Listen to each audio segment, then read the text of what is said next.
5, 4, 3, 2, 1. Thank you for joining me live here. I'm Nicolas Haque at the Kutapalong camp.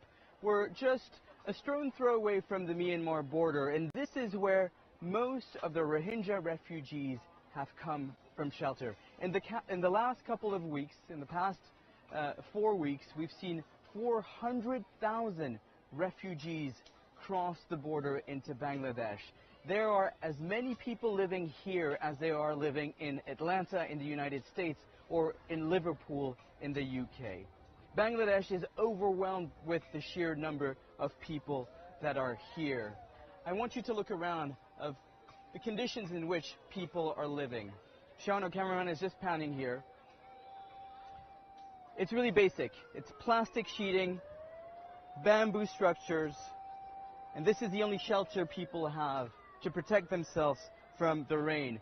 There's a lot of donations that have been handed over by the Bangladeshis, a lot of clothes. Remember, Bangladesh is the factory of the world.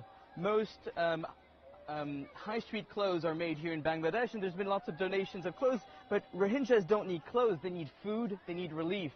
And right behind me is one of the relief centers set up by the UNHCR. That's where people come to get some food, a bag of rice, water, but there simply isn't enough to go around. As one doctor from MSF told me, he's seeing cases of adults on the cusp of dying of dehydration. There are people here who don't have enough water to drink. They're drinking water from puddles in this area. And when the rain falls, there's a mixture of feces, dirty water, and clean water. And it becomes very, very, very dangerous. There's a risk of waterborne diseases. And that's why I'm wearing these boots when I'm walking around the camps. Let me show you inside one of the homes of these temporary shelters of the Rohingyas. Eta ki tomar bashay? I'm asking him if this is his house. Tomar bashay, eta? Huh? Okay, so this is one house. Let me just show you inside. I don't know if you can come in here. Assalamu alaikum. Keman achen? Apni kotodin ashten? I'm asking this man here how long ago he's arrived. Ashen? Ashen? Apni ki Myanmar থেকে আসছেন? So he's arrived. This is a family that's arrived 10 days ago into Bangladesh. And apni ki Rakhine state e ছিলেন? Apni চলে গেছেন কেন? I'm asking why he left the Rakhine state. কেন চলে গেছেন?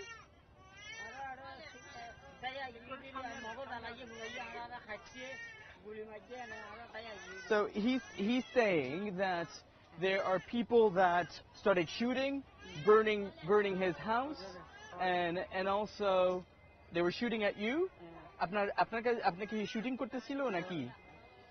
আর আপনি পালাই গেছেন কেমন করে আসছেন? I'm asking him how he got here.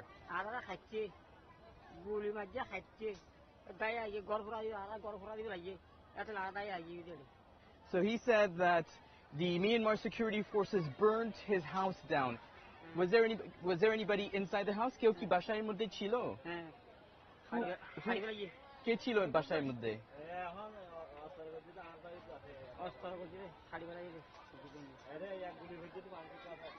So they're saying here that the Myanmar security forces shot people inside the homes and then set it alight.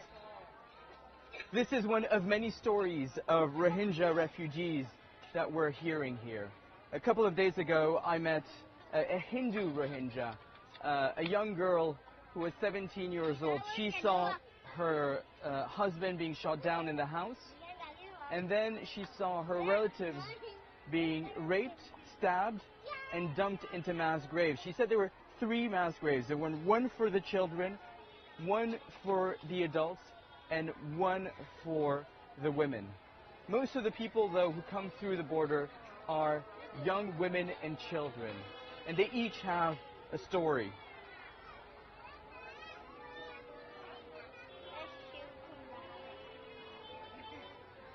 Well, there's countless stories to tell about this place where we're in. I'm hearing one question here is, what are the stories we aren't hearing about that we should be? And what are the pieces that you can tell in 2 minutes? I wish I had more time to tell the stories I had more time to tell all the stories of the people that I'm meeting here, because each person has a terrifying story of having to escape their homeland in order to come here. Often they leave having left everything behind, their belongings, but also their relatives. There are about 1,000 children that have either been orphaned or been separated from their parents, and that's something that needs to be focused on. One piece that I think we should be doing is about the fear that there could be traffickers here that could try to get hold of young children here. Action Against Hunger, one of the NGOs working here, said that in the last couple of weeks they've seen 16 cases of children disappearing. They just don't know where they've gone. They used to come to their center for help, and they've just disappeared. So the issue of trafficking is an important one, because so many of the people here are young women and children. And of course, there are the extraordinary stories of people that have come from very far away to come and try to help the Rohingyas here. I'm thinking of people that I've met from South Africa, from Uzbekistan, from Pakistan, from the greater Muslim world and beyond, British Bangladeshis who own restaurants in Bradford in the UK that have come themselves bringing the aid to people here. There's been an extraordinary outpour of sympathy and of people trying to take action to help these people, and they need it desperately. Well, here's one question. How different are Hindu Rohingyas from Muslim Rohingyas? Well, they're exactly the same, except that they have a different religion. They live side by side. They speak the same language. They eat pretty much the same food. They're one people. The plight of the Rohingyas isn't a religious one. It's about their identity. You know, they used to have Myanmar citizenship up to 1982, when there was a law put in place that revoked their citizenship. So before that, they considered themselves to be from the Rakhine State, Rohingyas, and from Myanmar. The issue of religion isn't as important among them. Of course, the majority of the Rohingyas are Muslim. In these camps, you have 500 Hindu families that are here, and you have Hindus that have been crossing the border here. Now, the Myanmar authorities has tried to create a situation where has tried to oppose Hindus versus Muslim, but that hasn't worked, at least in this part. They're really living side by side, and there hasn't been any tension in that community.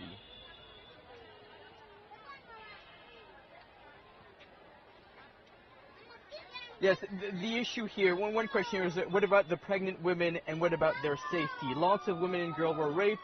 Are they getting proper health treatment? Well, in fact, in this center, we have Bangladeshi government aid workers that are trying to counsel the women because of what happened. Of course, pregnancy is a big issue. Already in the past couple of weeks, there's been 200 births inside the camps. There's been people who have even given birth whilst crossing the border. It's been incredibly difficult for women here. They've left their husband behind, and so it's been extremely difficult. So the aid agencies are really trying to focus on this issue. Of course, there's issue of who will take care of children. You know, there's very practical issues. Like, you know, you see these families that are here, women and children. Who's going to go out to get some food? Who's going to go out to get some relief? And who's going to go stay back home to take care of the children? So there's practical logistics that everybody have to deal with, and that's one of the issues. But really, a lot of children are sent out to try to get some food. We see a lot of people begging on the streets, people coming to us to try to get some food, some relief. Our producer earlier today was translating to some of the Rohingyas the food ration stamps that was given out to them. They're given food ration stamps, but it's written in English. Of course, they don't speak English, so they can't understand what's written, and a lot of them don't know how to read and write. So they need that help in order to communicate. Which country is actively providing assistance? Well, the government of Bangladesh has taken the lead in this, but there are countries that are really very much involved here. We've seen aid coming through from Turkey, we've seen aid coming through from Morocco, we've seen aid coming through from the UK, from Europe, we've seen aid coming through from mostly developing countries around the area. Indonesia, Malaysia, really from the region. Of course, there needs to be more concrete help for these Rohingyas. There isn't enough to go around. There's not enough food, there's not enough water, and one of the MSF doctors I spoke to, he fears that there might be an emergency within the emergency. That if we don't take care of these camps, if we don't provide them with proper sanitation, then maybe they will be a big health emergency. Waterborne diseases might come out, and you might have people being affected with cholera or other diseases as such. One person asked me to ask the Rohingya if they're getting enough food or clothing. আচ্ছা আপনি ভাইয়া আপনি কি কাপড় পাচ্ছেন কাপড় খাবার কি পাচ্ছেন পাচ্ছেন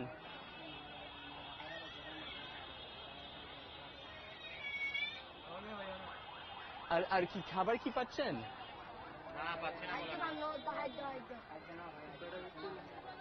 He's saying that he's not getting enough to eat and he's not getting enough rations.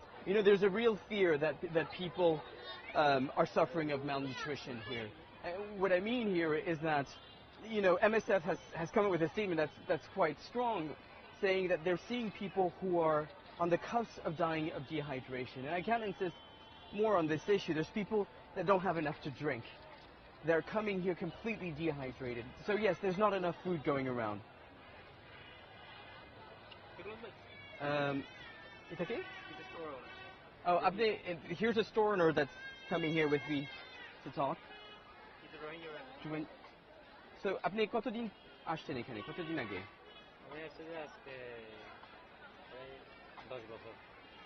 So he's a Rohingya that has been here for 10 years. Now, it's worth reminding our viewers that Rohingyas have been fleeing persecution from Myanmar for decades. This exodus of people has been going on for decades. The difference now is what the UN described as ethnic cleansing that's happening across the border. But this Rohingya, আপনার নাম কি? Amin has been here for 10 years. And আপনি এখানে কি করেন? What do you do here? Job করি. কি job? চট্টগ্রামে চাকরি করি ফ্যাক্টরিতে জুতা So Amin works in a shoe factory here in Chittagong. আপনি কি মনে করেন এই সিচুয়েশনটার ব্যাপারে? I'm asking what does he make of this situation here? কি মনে করে বলতে এটা তো রং খুব খারাপ জায়গা খুব খারাপ যে পরিস্থিতিটা আছে অনেক খারাপে আছে মানুষজন যে কষ্টটা আছে দেখলে তো আপনারা তো দেখতেছেন কি কষ্টটা আছে যারা রোদে পড়ে জ্বরে দিতেছে খাওয়া দাওয়া কোথায় কাপড় চোপড় অনেক কষ্টটা আছে So he's saying that a lot of people are suffering, suffering from diseases, and they're suffering physically, and they're suffering from the scars of what happened when they were across the border. People really here need some help. আপনি শুনছেন ARSA হচ্ছে একটা organization, a militant group, they launched করছে attack. I'm asking him if he knows about ARSA. ARSA is a militant group that launched attacks in Myanmar to try to defend Rohingyas that were being persecuted by the security forces. কি বলবো মানে একটা group militant group ছিল মিয়ানমারে ছিল ওখানে attack করছে আপনি এটার ব্যাপারে কি মনে করেন কেউ কি হেড না আসার জন্য কি আরো অ্যাটাক হবে না আশা করি ওরা অ্যাটাক করছিল যে আমাদের ভালোর জন্য তো আমাদের যখন এত নির্যাতন কারাগারে ছিঁড়াছিঁড়ি করতেছে নির্যাতন করতেছে মেয়েদেরকে দংশন করতেছে তো সহ্য করতে না পারে তারপরে আমাদের মতন ছেলেরা বা আমাদের বড় সিনিয়র ওরা যারা আছে ওরা একটু অ্যাটাক করতে চেষ্টা করছিল ওটা যেন বন্ধ হয় He's saying that they attacked the security forces for a good reason. He's saying that the reason why these attacks took place is because the security services were really not defending the Rohingyas from the mob attacks from extremist Buddhists that have been attacking Rohingyas for the last couple of years. Ever since Aung San Suu Kyi came to power in December 2015, we've really seen a resurgence, a targeted attack towards the Rohingya community. And that's why this group, ARSA, the Arakan Rohingya Solidarity Army, has come out to try to counter the security services. And we were at the border just yesterday, and we saw the Nasakar, the Myanmar security forces, patrolling the streets on the Myanmar side. They put up barbed wire fencing, and they put landmines on the ground. And yet, Myanmar's government, Myanmar's general in charge, has told people that those that have Myanmar citizenship are welcome to come back home. Of course, that does not include Rohingyas, because they don't have citizenship. They've been revoked of their identity in 1982. Zafar is asking about the sirens in the background. Do you know what's going on? Kindly. Okay, so what we're hearing behind us is just officials driving up and down the roads. There are many Bangladeshi officials that are going up and down the road, and there's also the military that has been deployed, and they've set up checkpoints on this road. This is a road that leads to Myanmar and to the border, and this is where most of the Rohingya refugees are here. This is a massive security operation for Bangladesh. They want to ensure that this place stays safe, but they want to regroup all the refugees in one place. Let's remind our viewers, we're talking about